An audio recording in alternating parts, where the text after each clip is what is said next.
Hello and welcome to another episode of Earth911's Sustainability in Your Ear. I'm Mitch Ratcliffe, and we're back to talk about the results, particularly the investing opportunities created by the United Nations Glasgow COP26 Conference of Parties Summit that just ended last week in Glasgow, Scotland. And we're joined by Doug Heske for the third in our ongoing conversation about how to responsibly invest given all of the changes in the environment that we're living in. So we're going to talk today with Doug about what happened at COP26, particularly where banks controlling more than $130 trillion in assets announced something called the Glasgow Financial Alliance for Net Zero. They're going to direct investments into renewable energy instead of fossil fuels programs to reduce the economy's overall environmental impact. And there was a late-breaking announcement of a movement led by Denmark and Puerto Rico to stop extracting oil, which Doug wanted to share as well.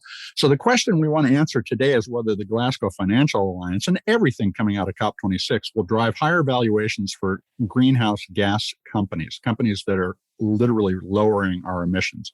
And we're going to look today at 8 companies with negative carbon footprints, including AC Energy Corporation, which is headquartered in the Philippines, New Zealand's Mercury NZ, the Canadian energy company TransAlta Corporation, Renova, a Japanese renewables company, the Danish wind turbine maker Vestas Wind Systems, China's Li Auto, and 2 American companies, NEXTera Energy and Tesla, where Elon Musk has been on a stock selling spree this week.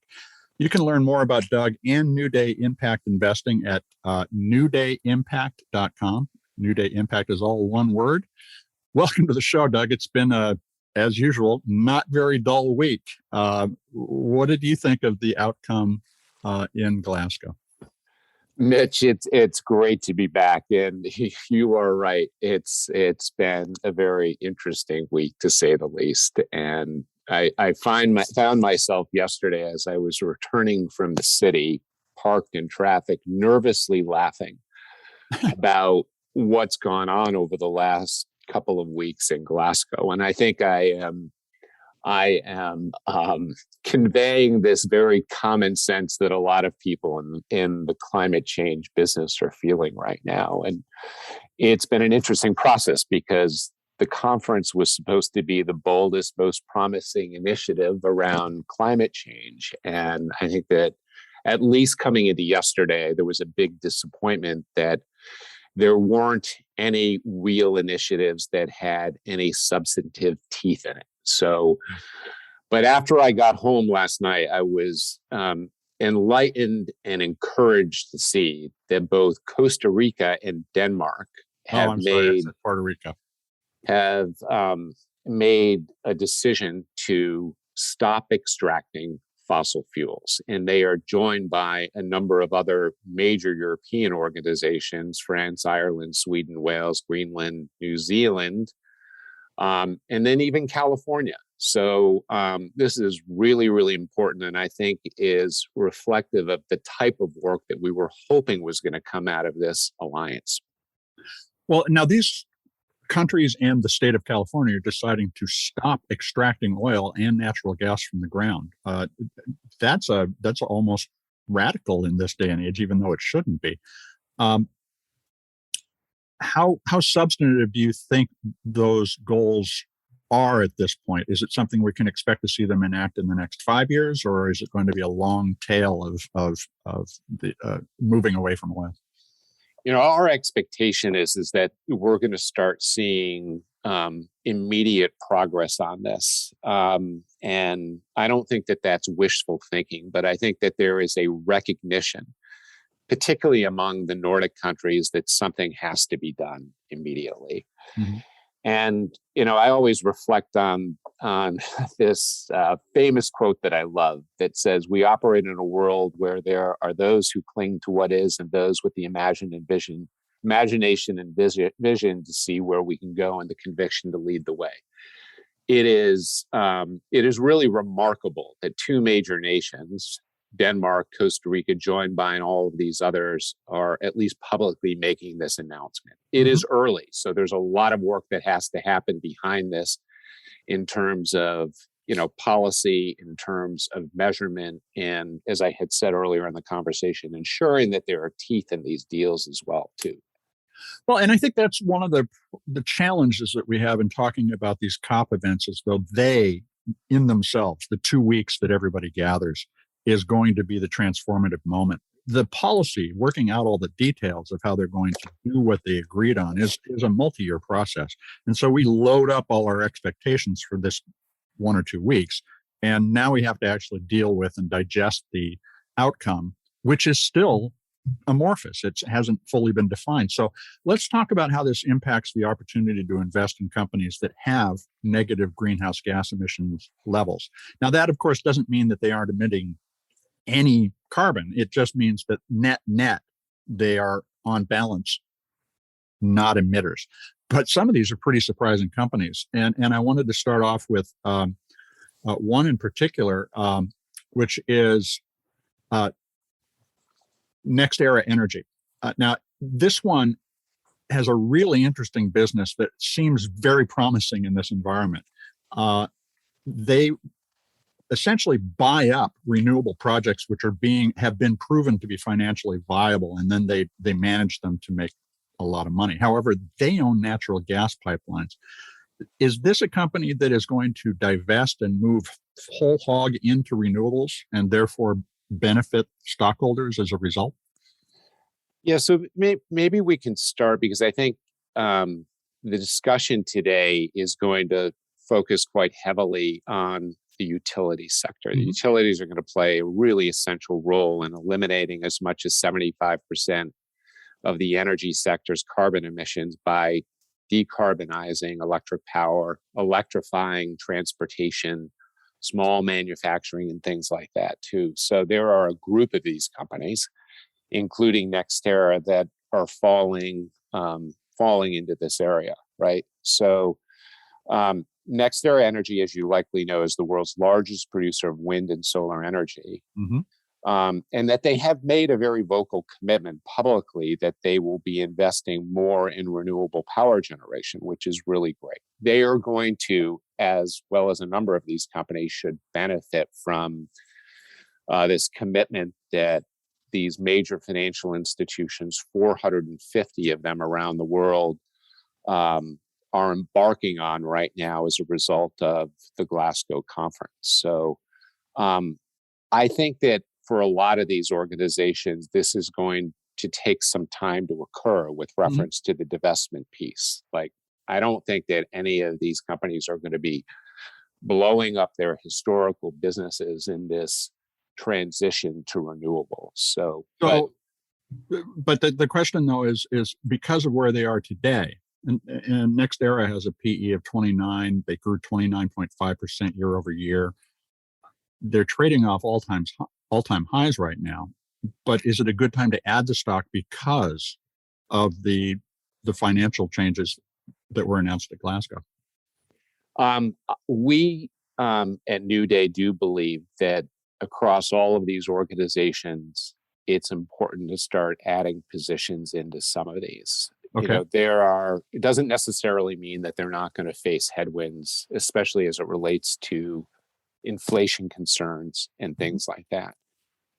But they are reducing, NEXTera in particular, is reducing its CO2 emissions rate faster than any of its peers, and have a 47% better rate than the industry average, while also continuing to grow quite significantly as an organization.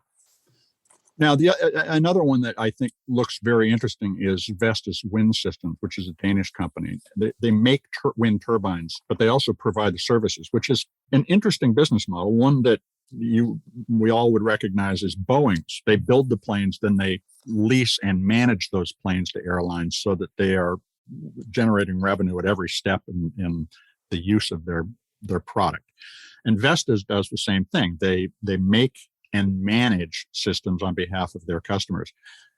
That also allows them potentially to do interesting financing options that could facilitate more growth based on the need to move so much more money into renewables. But this is a company that's actually down about 7% year over year, still trading at 39 times earnings. Is is that a good example of a company that needs to be in my portfolio if I'm thinking long term about renewables? Yes. And I think the other thing to give consideration to, obviously, with this most recent announcement by the country of Denmark, is that they will likely be a beneficiary. I'm not sure whether you saw this, but just the other day, they reported and slashed their 2021 outlook for the Right. second time this year due to higher costs and supply constraints. So the supply chain issues are having a pretty big effect on them. The stock did get killed and lost much of what it had gained this year. So in their company presentation, they said specifically it should be emphasized that there is greater uncertainty than usual around forecasts related to the execution of the remainder of 2021, mostly associated with supply chain issues. Having said that, they still maintain their ambition to grow faster than the market and be the market leader in revenue, which is encouraging to us. So a strong buy, or to take? Should we be careful about this one? For us at Newday, and for me personally, Vestas is on the top of the list. Okay. Now, another one I wanted to ask you about is Renova, which is a Japanese company. They make solar, biomass, wind, and geothermal, or they manage these plants, as well as just looking like the most genuinely renewables-focused company I've seen in a long time. They've never been in the fossil fuels business. They're trading at 56 times earnings. They're up in terms of valuation, 176% year over year. And this is a management team that really looks like it gets the renewable opportunity. Will the Glasgow announcement potentially get them more financing to expand even more rapidly? Yeah, that's a great question. And one would think that certainly coming out of COP26, it would help them because they have this very aggressive growth plan and pipeline. I don't know whether you noted this, but Japan's prime minister stepped up and said the country would provide up to 10 billion in additional support on top of what they've already committed to, the previous 60 billion. And he reiterated that Japan's goal was to reduce greenhouse GHG emissions by 46% between 2013 historically and 2030. They did not say, though, specifically that they would phase out coal power. That's really important because Japan is the third largest importer of coal today. Right. So more to come on the Renova side. And let's turn to the Philippines. AC Energy Corporation, which is a solar farm operator. They currently have about 283 megawatts of solar capacity, and they're adding 283 megawatts to their 2,600 megawatt capacity. They operate in Vietnam, Indonesia, India, and Australia, up 213% over the last year, still trading at 55, 56 times earnings. Why is this a good company to take a look at now? AC Energy is taking measures to prevent, minimize, and really control their greenhouse gas emissions and transition to renewables. And, by the way, divest their coal assets by 2030. Really, really important. Coal is an incredibly dirty fossil fuel.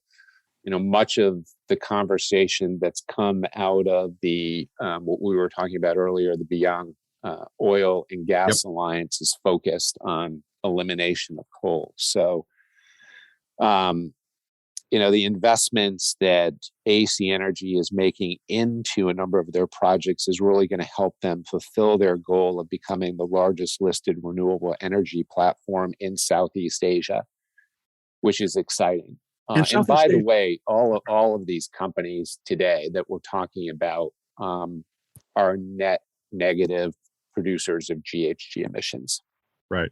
Now, that's particularly important when we talk about India and Australia, which both are strongly tied to coal as a source of power generation. Is Is AC Energy well positioned in India and Australia in particular to support the growth of renewables? Very well positioned, and that's obviously primarily where their business is based. So, they have a number of really important projects that are going on right now across Vietnam and other Asian countries right now that will be, we think, sort of poster childs for what can be done in other areas of the world as well. So, what kind of news events would you be looking for out of AC? Expansion in their new projects or completion of the projects? What are the signs of progress that we should look at in order to assess the efficacy of the management team? Yeah, so I think that it's as you had said, both completion of these projects and then of movement into new areas as well. So they have a new 283 megawatt solar farm that is going to add significant capacity in Vietnam, in Indonesia, India, and in their Australian facilities. And the leadership of this organization, which, as you probably know, is controlled by the De Ayala family, are very, very committed to becoming a leader in the space across Asia, Australia, and India. How dependent is a company like AC on the evolution of the grid? Because, of course, they can put these power generation facilities all sorts of places, but they have to be able to connect to customers. Are those countries making changes in their grids that are going to support the growth that AC needs? Well, that's a super interesting question, and I think one that ends up becoming critical to the advancement of renewables in general, right? And so when we talk about the financing alternatives coming out of Glasgow and these 450 financial institutions that are going to support that, a lot of that capital is going to need to be dedicated towards the infrastructure piece of this, right? And as we all know, there's lots of energy that can be generated in a variety of different ways, but storage and distribution is a critical part of that. Well, so let's turn to a couple of companies that have, in particular, hydroelectric generation capacity. One is Mercury NZ, which is a New Zealand company. The other, TransAlta in Canada. And let's start with Mercury. Now, they're a renewables company. They're net negative in terms of their greenhouse gas emissions. But one of the questions I have about dams right now, because here in the Pacific Northwest, we're actually talking about taking them down in order to preserve salmon runs and other natural resources. Is that something that we should be looking at as a potential risk for these companies, or something that we want to encourage them as shareholders to get out of because of the potential environmental damage of hydro generation? Yeah, hydroelectric power generation, I think, is a critical component to moving towards renewables. But you bring up a really, really important point. I mean, flooding land associated with hydroelectric reservoirs is an extreme environmental concern, right? It destroys forests, it destroys wildlife habitat, and you can point to countless examples of where this has happened, right? You in the Pacific Northwest that identified like this impact on fish ladders and things like that, and breeding habitats and things like that. So that is of great concern.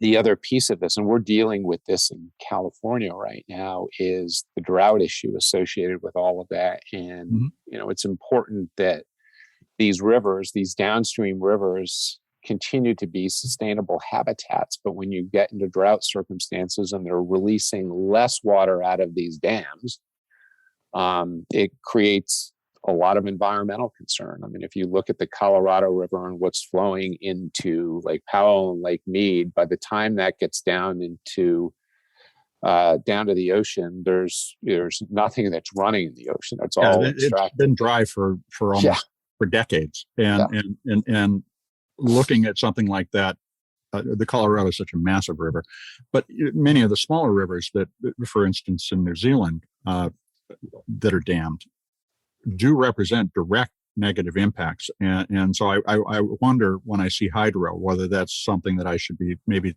potentially steering away from. Yeah, I think it's, this is a prioritization issue as well. So we look at the catastrophic impacts of a warming planet and all of the things that are associated with that. Like, we've got to balance all of these issues, right? And the headline that was running last night was one that read like this: "Hey, we might not die," right? So it's hydroelectric power is, I think, going to be important for some countries as you balance this against the effects, the catastrophic effects of climate change in general. So, yeah, well, I am a direct beneficiary of hydro because my electricity is about 98% renewable because of hydro, living in the West. Now, let's turn to TransAlta, which is really, to me, a vexing company. They operate in Canada, the Western U.S., and Australia. They operate hydro, wind, solar, and then natural gas and coal-fired plants. They're obviously reaching net negative emissions through offsetting one for the other. They're up 69% year over year. They're trading currently at 27 times trailing earnings, what they made last year, and their forward earnings PE is 49. So it looks like there's growing risk in this business. Are they going to be able to move out of coal fire and natural gas fast enough to sustain the growth in renewables?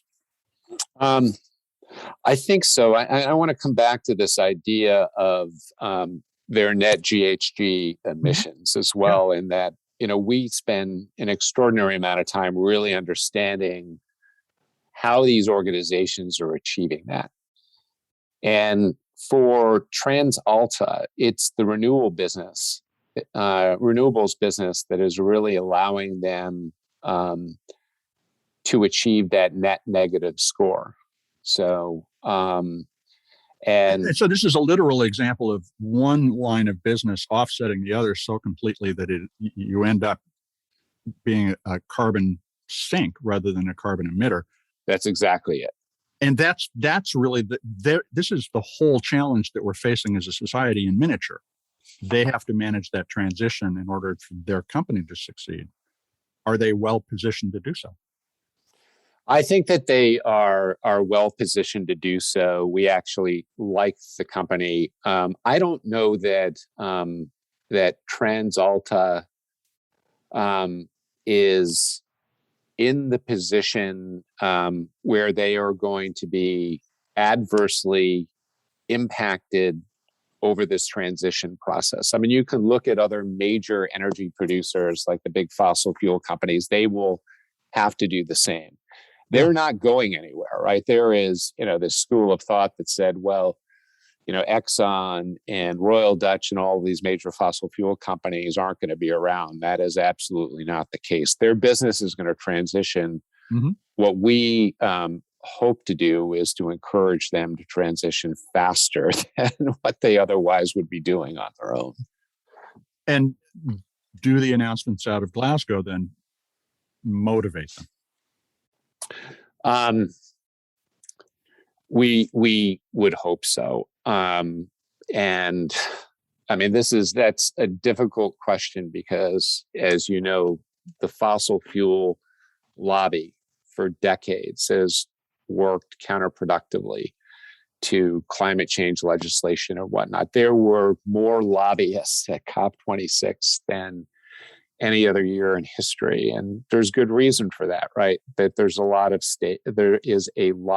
stake right now. And a lot of these traditional producers are feeling this, not just with reference to the transition to renewables, but a lot of these organizations are suffering internally from retention issues. They are having a really tough time hanging on to younger employees that don't believe in the mission of the organization. Yeah. And I think that, the last thing that I would just say with reference to all of these companies that we're talking about, that this financial alliance, the 450 organizations, are going to help reduce cost of capital associated with expansion into the renewable space, which should additionally help all of the financial circumstances for all of these companies. Well, I think you hit on a really important point too, and that is that many of these companies are simply not going to be able to hire unless they change their ways. And so for younger generations, Gen Z and millennials, their ability to withhold their work may be as powerful as their ability to withhold investment. Right. Which is a fascinating thing. Now, let's turn to Li Auto. This is a Chinese electric SUV company, and this is intriguing. They are they're operating in an environment where China's government is increasingly hostile towards foreign investors. And so the question I have is does China's business environment make Li potentially the most risk loaded of the choices that we're talking about today? So we've spent a lot of time reflecting on whether or not there's an appropriate place for Chinese-based companies in portfolios. Mm-hmm. And, they certainly can be a leader in new technologies as they have been with solar, but at what cost, right? Yeah. I think that the same trend as we have witnessed over the course of the last year with Xi Jinping consolidating his power and exerting more control over the economy is going to continue. Well, now this company's up 20% year over year, and it trades at 166 times what it expects to earn next year. So it looks pretty expensive. Is now a good entry point, or would you wait to see how the consolidation of power works out? Our approach on most of the EV manufacturers is to build a diversified portfolio. Okay. So we actually hold Li Auto in one of our portfolios, but have a very low level of concentration in Chinese-based companies. They have a really intriguing business, and yeah, they are expensive.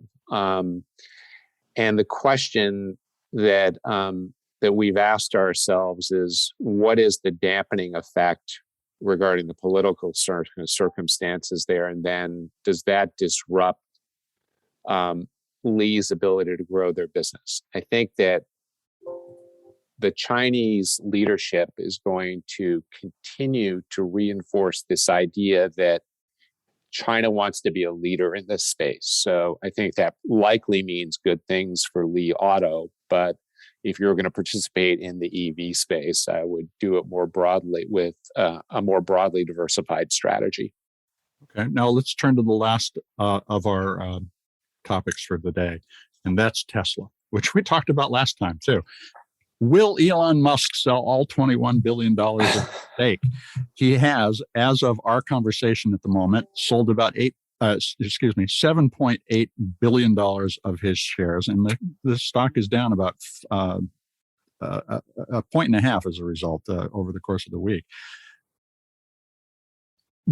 At this point, is Musk getting ready to diversify his business and pivot to a new source of growth, which would not be EV sales, which are doing great, but home solar, their storage business, the battery technology on which the storage business and the EV business was built? Is this something that is Tesla potentially at the end of its salad days? I would say unequivocally no.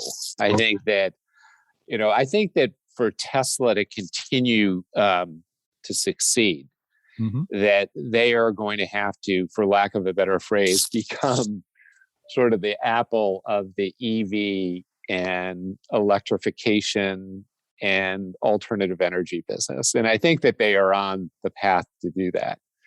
So we love this idea of energy independence and the decentralization of energy production through the creation of localized, robust energy grids that are not tied to utility company economics. And I think that Tesla is will be a real player in that space. And So even though the stock's up 145% year over year, trading at 377 times last year's earnings, looking like about 140 times next year's earnings, which is pretty astronomical. Still a good time to get in?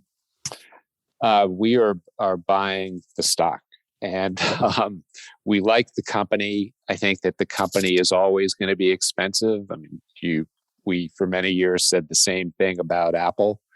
I think that if you're building a portfolio of companies that are net negative GHG emission companies, Tesla should be a core holding going forward. And I don't last week too. Yeah.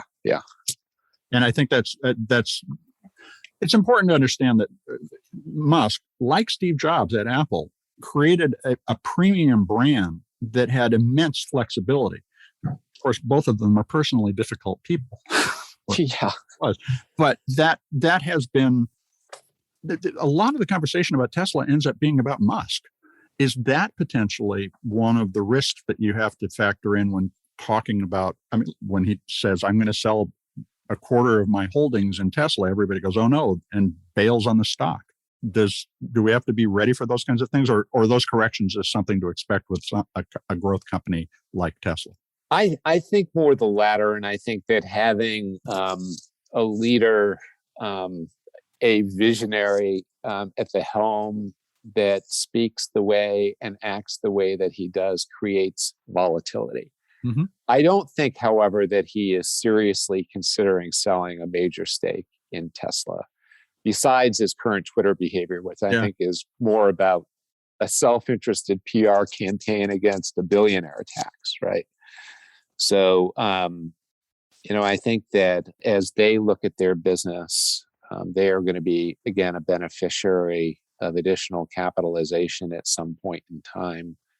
Whether that comes through the sale of Tesla stock for some of his other businesses like SpaceX and whatnot remains to be seen. Well, Doug, which of the Newday Impact funds should somebody take a look at if they want to play along with you? The portfolio that I would direct people to would be the Newday Climate Action portfolio, which across the portfolio, we achieve what is a net negative GHG emission score. And the returns on this portfolio have been extraordinary. Well, then, folks, take a look at that. And I want to thank you, Doug, for another interesting conversation. We're going to come back and talk again, but this has been fascinating. Yeah, well, it's thank you, Mitch. It is certainly a great time to be focused on these really, really important issues. And I think that what's happened over the last several weeks at COP is good staging ground for a lot of really positive work that can happen going forward, but it's not going to come without an enormous amount of work and a lot of sacrifice. Well, we will be here to talk about it when it happens. Great. Thanks, Mitch. We've been talking with Doug Heske. He's the CEO of Newday Impact Investing. You can see more about Newday Impact and learn about the GHG fund at newdayimpact.com. Check out their portfolio link on that site. We're going to be back again with another innovator interview soon. This is Earth911 Sustainability in Your Ear, and I'm Mitch Ratcliffe. I hope you'll take a moment to share this podcast, all the podcasts that we do with your friends and others around you who may be thinking about how to take advantage financially of the transition to electrification and renewables. Not a bad thing for us all to be thinking about, particularly if $130 trillion worth of banking funds are starting to be directed that way. But this is just one of many changes we need to make, folks, and getting more ideas out there is the way to do that. We'll talk to you soon. In the meantime, folks, take care of yourself, take care of one another, and let's all take care of this beautiful planet of ours. Have a green day.